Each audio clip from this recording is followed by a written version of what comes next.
1997 में एक फिल्म आई थी जिद्दी।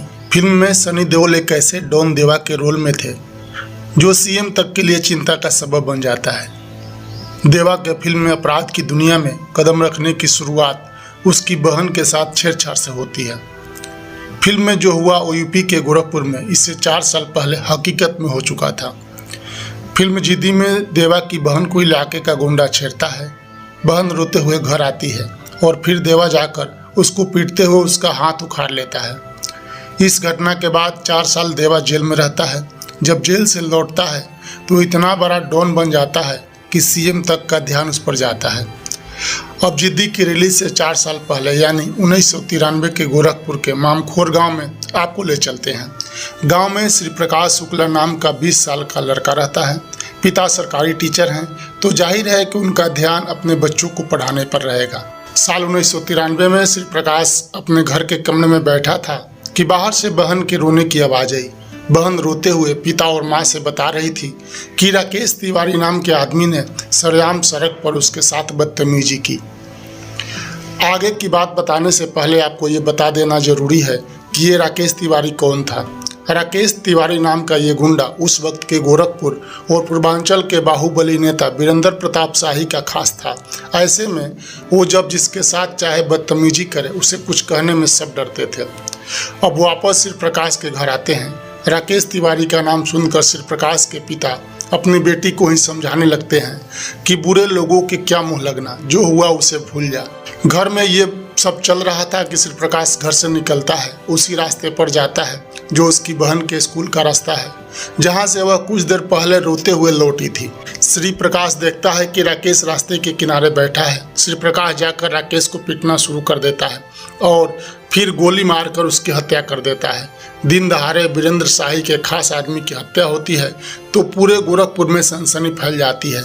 एक 20-21 साल के लड़के ने जिस तरह से सरेआम ये हत्या की थी, इससे अपराध की दुनिया में गोरखपुर ही नहीं पूरे पूर्वांचल में उसका नाम एकदम से बड़ा हो गया। राकेश की हत्या के बाद एक तरफ पुलिस श्री प्रकाश को ढूंढ रही थी तो पूर्वांचल के बाहुबली नेता हरिशंकर तिवारी को भी उसकी तलाश थी। हरिशंकर तिवारी नहीं चाहते थे कि श्री प्रकाश पुलिस के हत्थे चढ़े। वह किसी तरह से श्री प्रकाश को बचा लेना चाहते थे।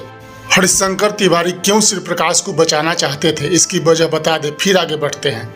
दरअसल 1980 और 90 के दशक में गोरखपुर में हरिशंकर तिवारी और वीरेंद्र प्रताप शाही की अदावत खूब मशहूर थी।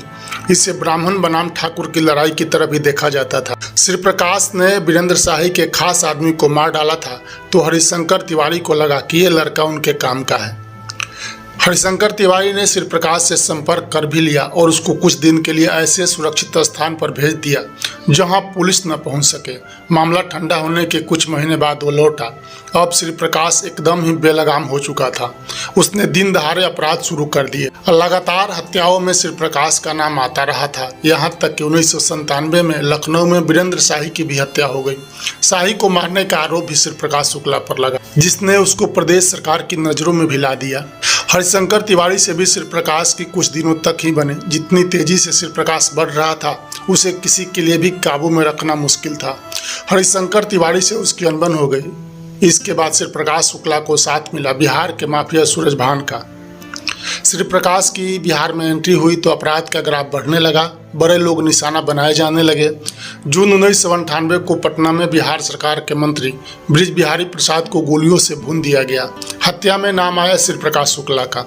दहशत का दूसरा नाम बन चुके श्री प्रकाश शुक्ला के बारे में एक खबर अखबारों में आई कि उसने सीएम कल्याण सिंह की हत्या की सुपारी 5 करोड़ में ले ली है। इसमें कितनी सच्चाई थी ये आज तक पता नहीं चल सका, लेकिन इस खबर के बाद यूपी पुलिस ने किसी भी कीमत पर श्री प्रकाश को खत्म करने की ठान ली। मई 1998 को UP police ADG Ajay Raj Sharma ने राज्य पुलिस के 50 जवानों की एक स्पेशल टास्क फोर्स बनाई। टीम से कहा गया कि श्री प्रकाश शुक्ला को किसी भी कीमत पर जिंदा या मुर्दा पकड़ना है। 23 सितंबर 1998 को एसटीएफ प्रभारी अरुण कुमार को सूचना मिली कि श्री प्रकाश गाजियाबाद आ रहा है। गाजियाबाद में श्री प्रकाश की प्रेमिका रहती थी जिससे वो फोन पर बातें करता था। फोन के जरिए ही पुलिस को उसके इस अफेयर के बारे में पता चला। 23 सितंबर 1998 को प्रेमिका से मिलने श्री प्रकाश आया तो एसटीएफ की टीम पहले से उसको घेरने के लिए दाव लगाकर बैठी थी। इंदिरापुरम इलाके में श्री प्रकाश की कार घुसी तो एसटीएफ ने उसे घेर लिया। देखते ही देखते दोनों तरफ से गोलियां चलने लगी। श्री प्रकाश शुक्ला को इस मुठभेड़ में गोली लगी और वो मारा गया। श्री प्रकाश की मौत से उस वक्त के पुलिस और सरकार ने राहत की सांस ली। मौत के वक्त श्री प्रकाश सिर्फ 25-26 साल का था। यूपी के गैंगस्टर में शायद वो अकेला ऐसा नाम है जिसने इतनी कम उम्र और कम वक्त में इस तरह की दहशत फैलाई हो। उसकी मौत के 25 साल बाद भी पूर्वांचल में उसके नाम पर तरह तरह की कहानियां